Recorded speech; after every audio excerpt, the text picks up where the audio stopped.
Thousands of American troops will be returning home from war during the Obama administration, and then they will be fighting for a job. A recent survey showed that the unemployment rate was 3 times the national average for men and women returning from war.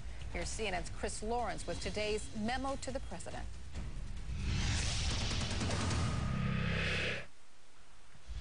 Mr. President, your troops are scared, not of battling insurgents in Iraq, but of fighting for a job in this economy. Do I have the skills available to beat out other civilians? Staff Sergeant Matt McGraw is still worried after finishing a tour in Iraq. I'm 25 now. Most people my age have already started their careers. McGraw's leaving Fort Benning in the infantry.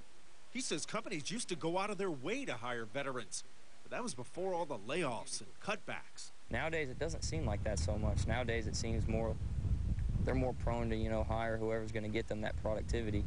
So it's economy. Exactly, because of the economy. It's just scary. A 2007 VA study found that combat veterans who recently left the service had more than twice the unemployment rate of non-veterans.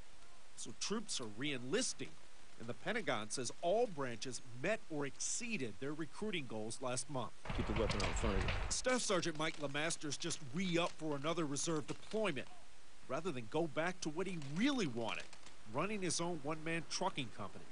I'm 42. I've never seen it this bad.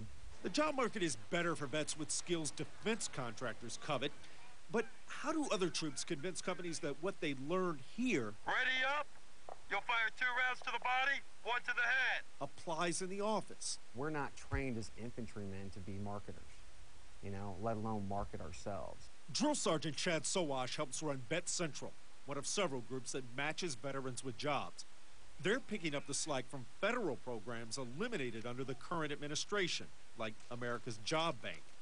When you take office, they're hoping you see a need to help veterans transition from the battlefield to the boardroom.